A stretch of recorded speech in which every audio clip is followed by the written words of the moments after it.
Hello बच्चों, आज के क्लास में हम लोग जानेंगे ट्रिग्नोमेट्रिक टेबल लिखा कैसे जाता है। सबसे पहले ये समझते हैं कि ट्रिग्नोमेट्रिक टेबल होता क्या है। जैसा कि आप लोग को अभी स्क्रीन पे दिख रहा होगा, ये हमारा ट्रिग्नोमेट्रिक टेबल है। तो अब बात ये होता है कि इसको लिखते कैसे है, ठीक है ना। तो अब हम आज जानेंगे कि एक ट्रिक के द्वारा कि इसको लिखते कैसे हैं, और ये बहुत ही इंपॉर्टेंट है, आपके क्लास 10th के सिलेबस में बहुत इंपॉर्टेंट है। अगर आप इसे लिखना नहीं जानेंगे तो आपका मैथ नहीं सॉल्व होगा ट्रिग्नोमेट्रिक का। तो बहुत ही इंपॉर्टेंट पोर्शन है, ध्यान से देखिएगा, ठीक है ना। तो चलिए अब हम लोग बिना समय गंवाए इसको लिखने का कोशिश करते हैं। तो देखिए, सबसे पहले एक टेबल हम लोग ड्रॉ करते हैं।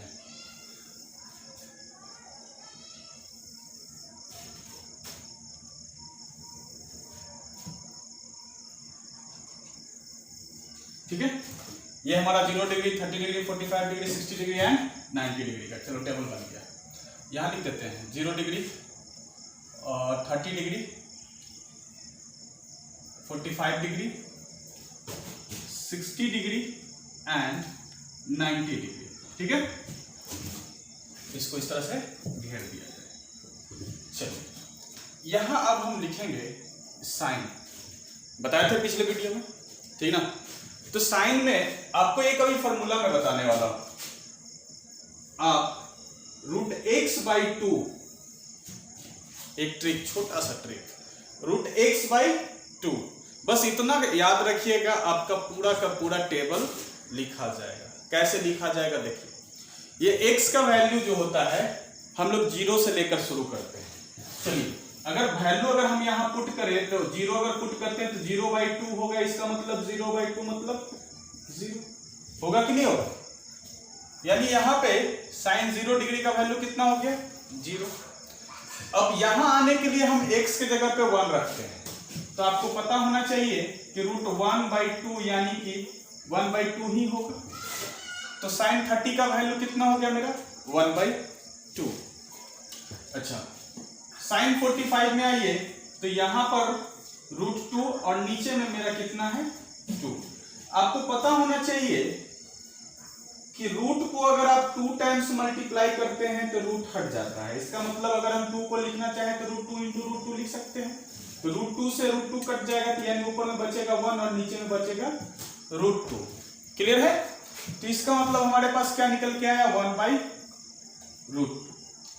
अब x के जगह पे हम 3 रखेंगे, इसको तो सॉल्व नहीं कर सकते, तो यानी साइन 60 का वैल्यू कितना आया मेरे पास, √3/2। उसी तरह से x के बदले 4 रखते हैं, तो 4 का तो जब हम स्क्वायर रूट निकालेंगे तो 2 होगा। 2 से 2 कैंसिल, कितना बार में होता है, 1 बार में, यानी साइन 90 का वैल्यू 1। क्लियर है, इतना पता चल गया। अगर आप साइन निकाल दिए तो कॉस तो एकदम आसानी से निकलेगा, क्योंकि जस्ट उल्टा कर दीजिए ना, जो इसका 0 का वैल्यू इसके 90 के वैल्यू के इक्वल हो जाएगा, यानी 1। जो इसका 0 है वो इसके 90 के इक्वल हो जाएगा, यानी 0। फिर यहां क्या हो जाएगा, √3/2। यहां क्या हो जाएगा, 1/2, और ये जस्ट के प्लस 1/√2। ठीक है, बहुत आसान। अब आइए बात करते हैं tan के बारे में। तो tan में क्या होता है, आपको पता है कि tan थीटा इक्वल टू होता है sin θ/cos θ। इसका मतलब sin का वैल्यू ऊपर और cos का वैल्यू नीचे रख कर डिवाइड कर दे तो हमको निकल जाएगा tan का वैल्यू। तो यहां पर देखिए, sin का वैल्यू 0 है और नीचे कितना है, 1, तो क्या होगा, 0, यानी tan 0 का वैल्यू कितना हो गया, 0। उसी तरह से अगर हम लोग tan 30 का वैल्यू निकालना चाहें तो tan 30 का वैल्यू निकालने के लिए sin 30 का वैल्यू होता है 1/2 और cos का क्या होता है, √3/2। तो ये बड़ा वाला डिवाइड को अगर आप मल्टीप्लाई में बदलोगे तो 1/2 × 2 ऊपर चल जाएगा और √3 नीचे आ जाएगा। 2 से 2 कैंसिल हो गया, 1/√3। इसका मतलब tan 30 का वैल्यू कितना हो गया, 1/√3। कोई दिक्कत। अच्छा, tan 45 का वैल्यू दोनों से दोनों कट जाएगा तो 1 बचेगा। उसी तरह से अगर tan 60 का वैल्यू आप देख लो तो √3/2 और डिवाइड बाई 1/2, इसको भी अगर आप बदल देते हो मल्टीप्लाई में तो √3/2 × 2/1, 2 से 2 कैंसिल हो जाएगा, √3 बचेगा, नीचे 1 का तो कोई वैल्यू होता नहीं। चलो √3 अब देखते हैं 90 में 1/0। जब हमारा नीचे 0 हो जाता है तो इसको हम बोलते हैं नॉट डिफाइंड। क्या बोलते हैं? Not defined. तो यहां हमारा क्या हो जाएगा? नॉट डिफाइंड, ठीक है ना।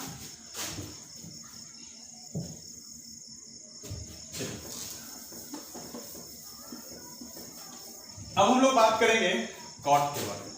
तो tan लिखा गया तो कॉट खुद ब खुद लिखा जाएगा, इसी को जस्ट अपोजिट कर दीजिए। जो उसका 90 का वैल्यू है इसका हो जाएगा 0 में, नॉट डिफाइंड।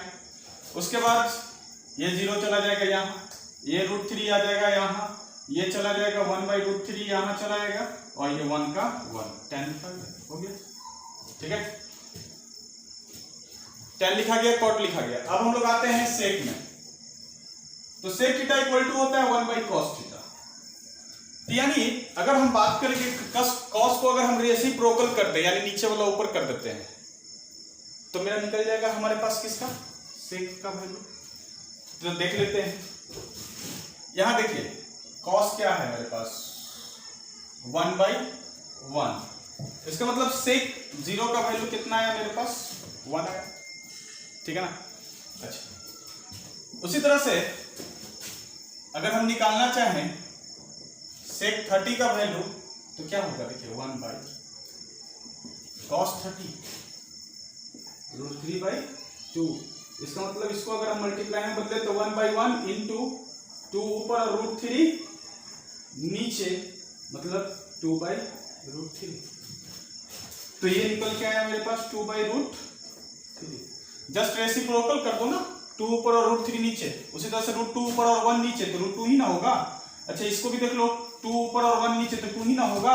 अब देखो यहां से, यहां नीचे 1 है तो ये 1 को ऊपर करोगे तो 1/0 आ जाएगा, 1/0 यानी क्या हो जाएगा? नॉट डिफाइंड, ठीक है।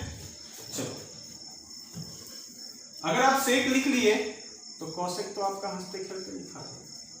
तो कॉसेक का क्या होता है? सेक का जस्ट अपोजिट कर दो, यानी जो इसका 90 का वैल्यू होगा वो इसके लिए 0 का वैल्यू हो जाएगा, जो इसका 0 का वैल्यू होगा वो इसके लिए 90 का वैल्यू हो जाएगा। क्या हो जाएगा? 1, फिर यहाँ 2, फिर यहाँ 2/√3 और यहाँ पर √2, ठीक है। इस तरह से हम लोग टेबल लिखते हैं, और टेबल लिखना बहुत इजी है, बहुत आसान है, इसको याद रखना बहुत जरूरी है, ठीक है ना।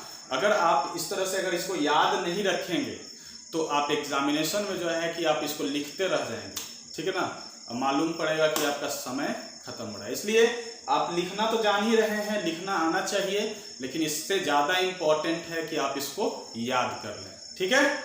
ओके बच्चों, फिर मिलते हैं अगले वीडियो में।